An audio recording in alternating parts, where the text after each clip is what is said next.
Welcome to the HPV Education Project. You may not be familiar with the human papilloma virus, but I'm about to tell you why you might want to change that.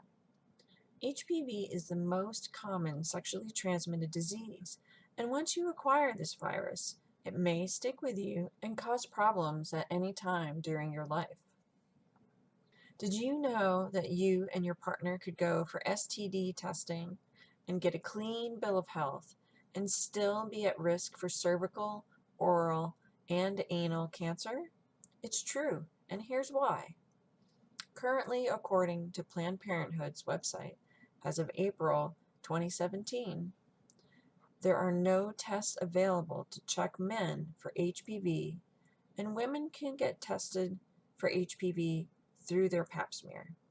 The good news is that there's been recent advancements in HPV testing technology.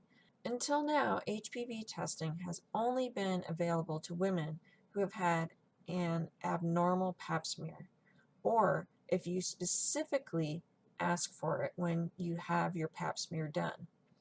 If you are over the age of 35 and have Obamacare, then it's covered under your Well Woman benefits. If your pap smear sample has abnormal cells in it, then it's automatically flagged and they run HPV tests to identify if you have HPV 16, 18, 45, or another one of the high-risk strains.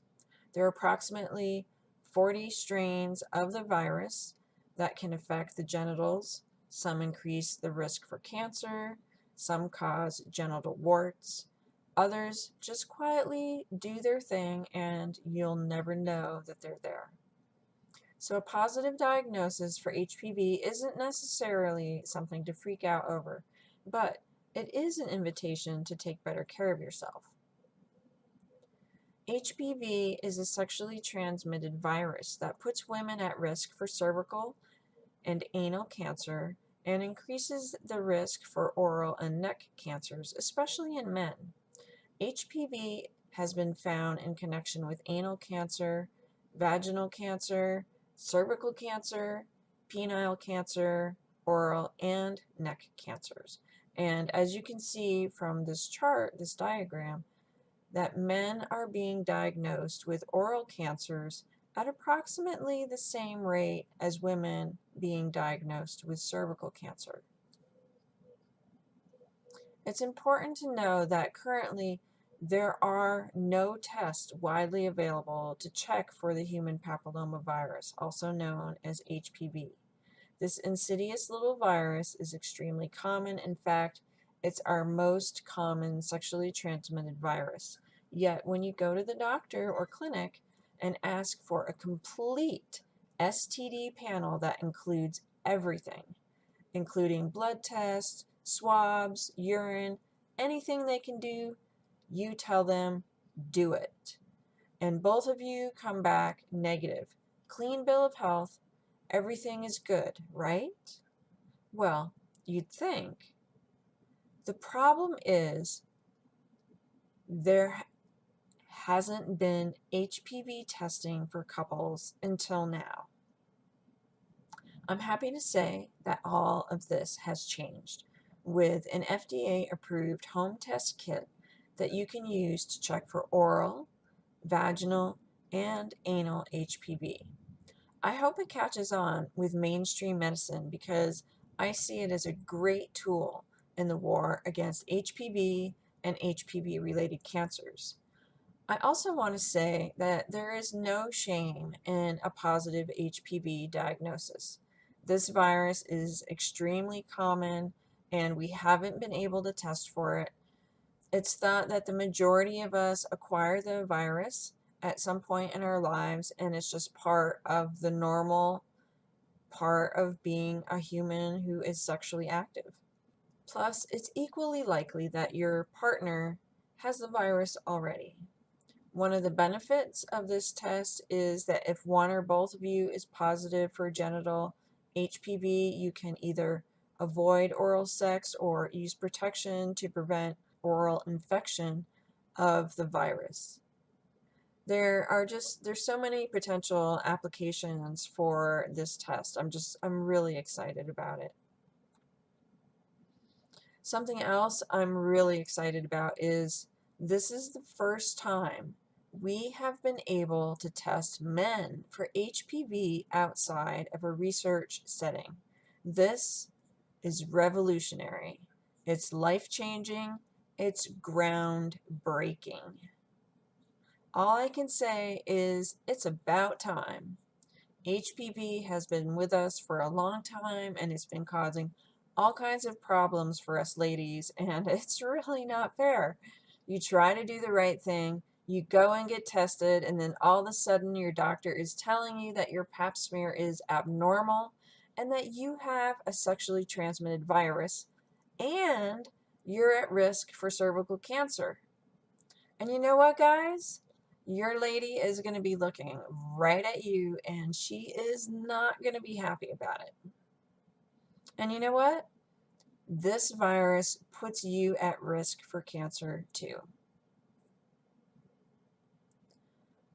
There was just a study that came out where they tested a wide sample of the US population and found that 45% of men are positive for HPV, and of those infected, 1 in 4 were positive for high-risk strains of HPV.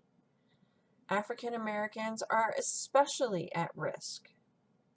This is a serious problem. The study also found that men had higher levels of oral HPV infection, about 7% compared to women who were just over 1%. Again, men were more likely to be positive for high-risk HPV, so this is very concerning. So that's why I believe education is important. In the remainder of this video, you'll learn all about HPV. We'll go in deeper than we've just scratched the surface here.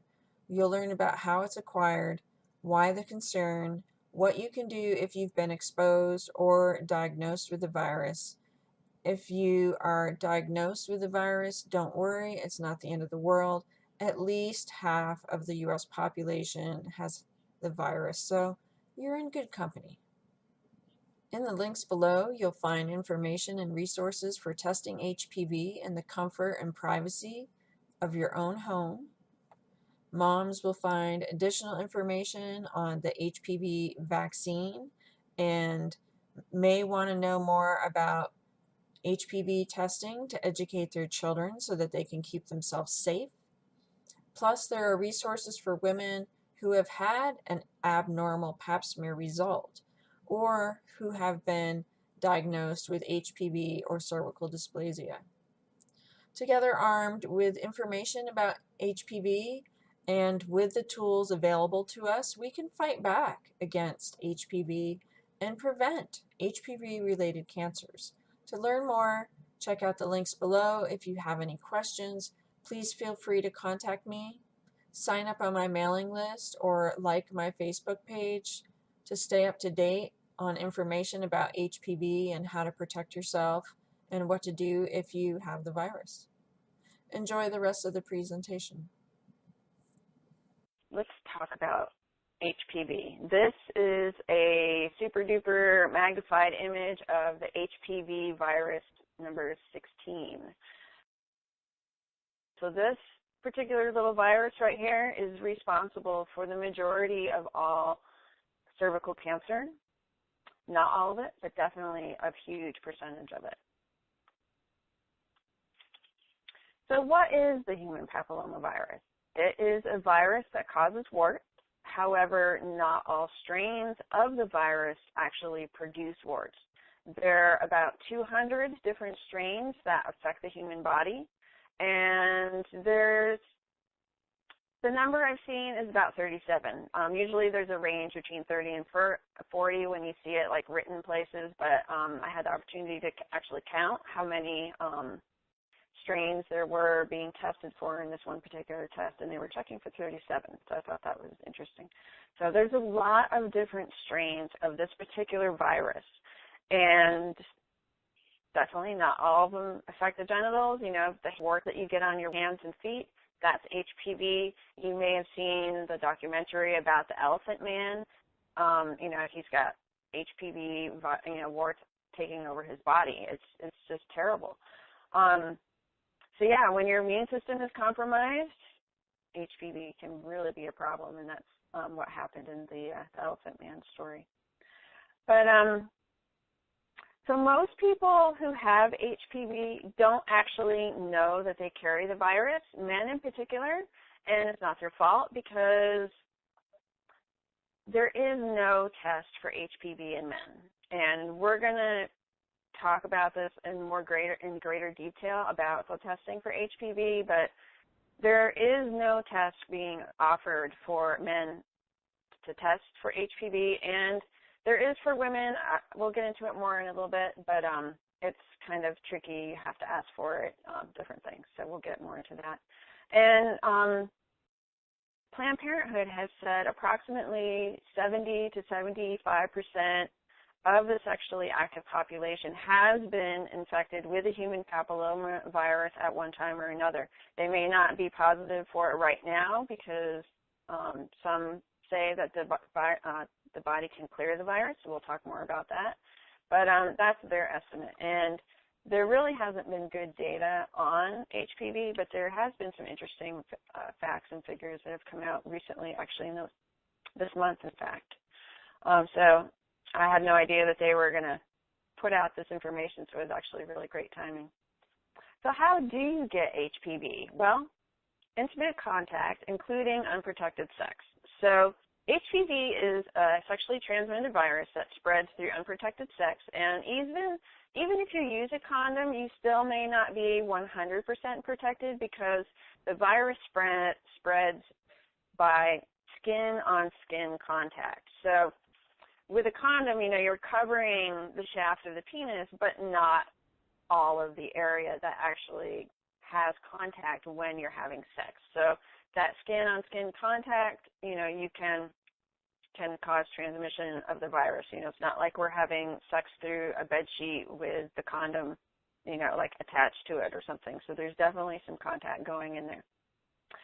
So at least with a condom, you know, even if you're not getting 100% protection, and this is my own theory, it's not based on science or anything like this, but I feel like if you're using a condom, you're not depositing the virus like right next to your cervix.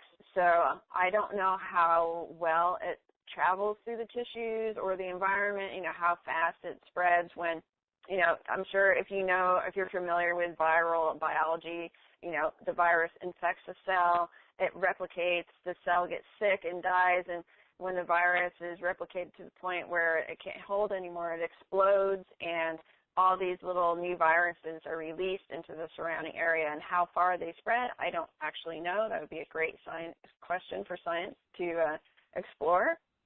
But so in my theory, in my mind that I totally made up, you know, my thinking is at least, you know, if you're wearing a condom, it's like you have at least the space of the vagina before the HPV gets to your cervix. You can also get an oral infection of HPV through oral sex. They've been noticing, the scientists and the doctors have been noticing an increase in oral and throat cancers being associated with HPV, and men in particular are at risk. Men seem like they're getting a higher rate of oral infection than women, and the recent studies that actually just came out this past month were talking about that. So our guys need this information too to protect themselves. So what else? Unprotected anal sex, of course, can also put you at risk for anal cancers. They've been noticing an increase in HPV-related cancers. So there are different ways to get HPV. I don't know if you can get HPV from an oral positive person to like an oral negative person, if they can transmit it. I'm going to assume probably.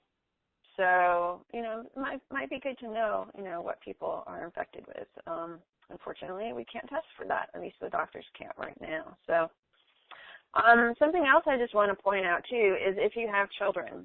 A lot of kids these days are engaging in oral sex and also anal sex, but oral sex in particular, girls especially giving oral sex to boys because they think it's safe. And really, I mean, the safety is that they can't get pregnant. It doesn't mean that you can't get a sexually transmitted disease, and kids may not know that. So that might be something that you want to definitely include in your conversation about the risk of oral sex, because it's becoming very, very common for girls to give oral sex to boys. It's a way to get out of having sex. It's a way to make them happy.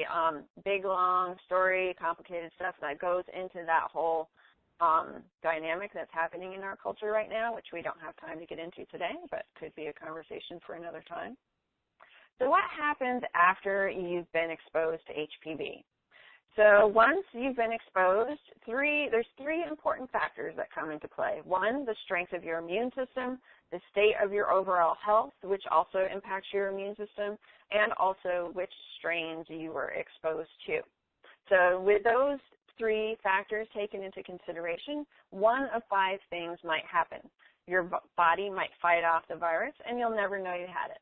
You might get genital warts, depending on what strain of virus you were exposed to.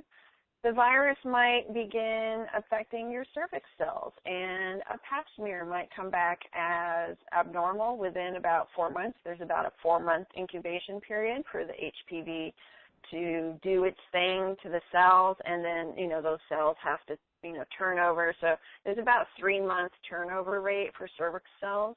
So it does take time to incubate.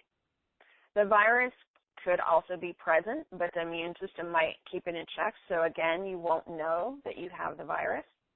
And really the only way you actually find out that you have the virus is if your pap smear comes back as abnormal.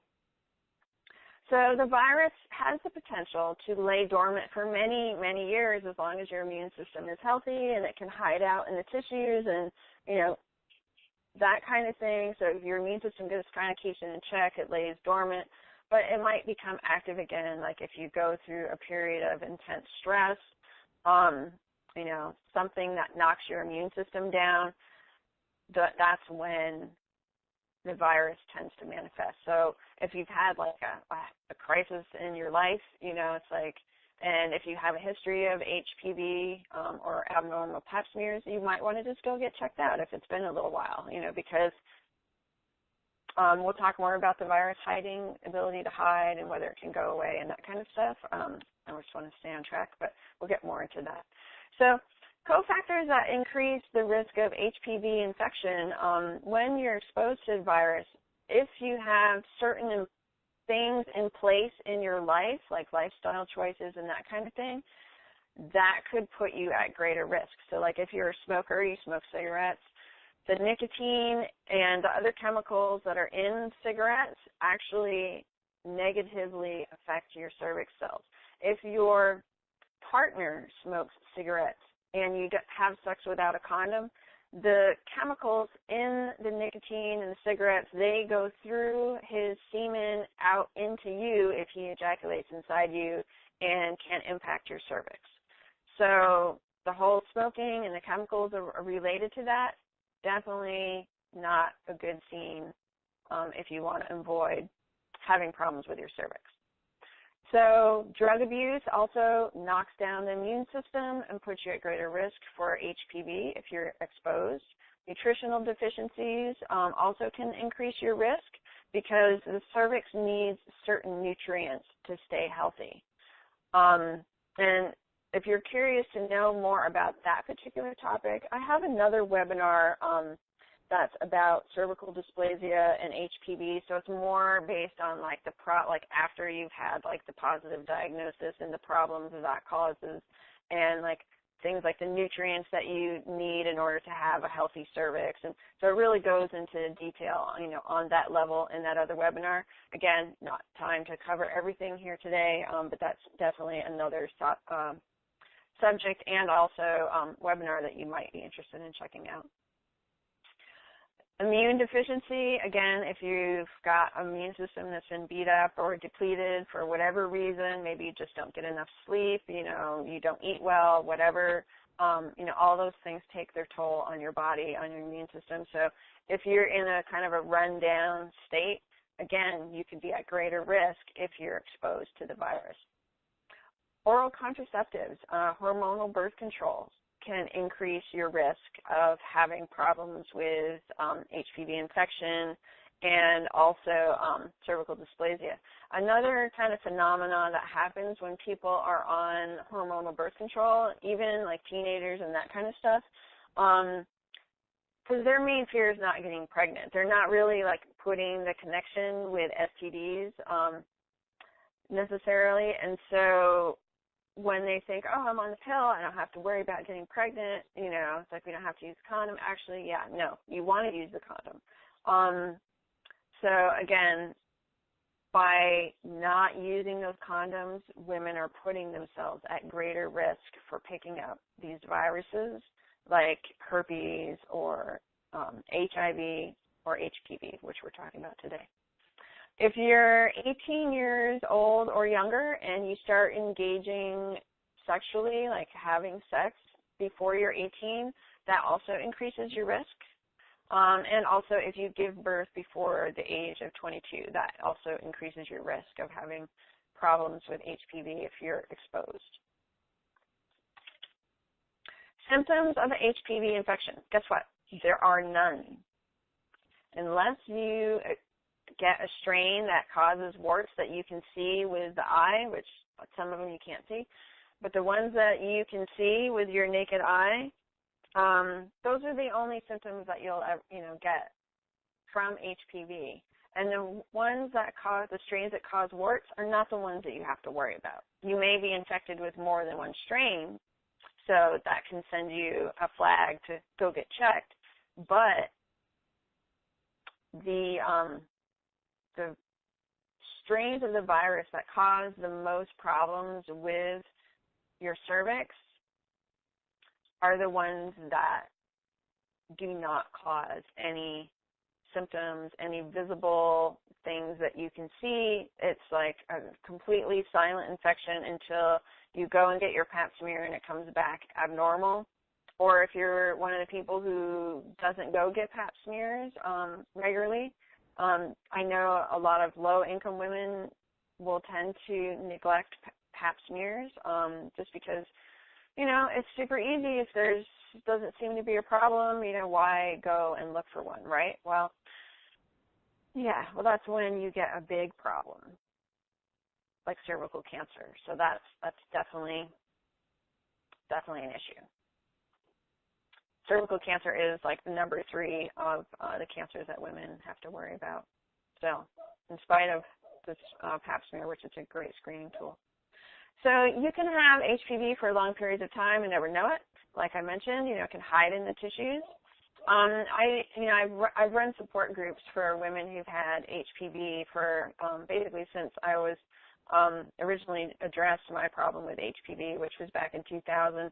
And one story in particular that really sticks out in my mind is a really good example of this. Was there was a 60-some-odd-year-old woman who was in my group, and she hadn't been sexually active for many years. I don't remember if she was divorced or if her husband passed away, but for whatever reason, there was many years where there was no sex and that kind of thing. And then one time she came back from her pap smear, and it was abnormal. She had an HPV diagnosis, and she was just so confused about how this could have happened. And rightly so. The issue is it is one of these viruses like herpes. I'm sure you've heard with herpes, it can hide in the nerves and then come out in times of stress, or if you've had like with the oral herpes, too much sun can trigger an outbreak, stress, illness, that kind of stuff. The same thing. It's like your immune system is taking a hit. So I don't remember the details of her story. This was many years ago. There was probably some kind of, emotional, energetic hit, that took a toll on her well-being, on her immune system, and this problem cropped up. So yeah, it was very upsetting for her. So thank you for listening, everybody. Stay tuned for our next episode of Tiny Teaching Topics, where we're going to go in deep on the latest developments in HPV testing and how this is going to change everything. This is how we can get a handle on the HPV epidemic. Millions of people are being diagnosed every year with HPV, and this testing tool gives us the ability to turn the tables on HPV. So join me to learn more. Take care, everybody, and we'll talk soon. Bye-bye.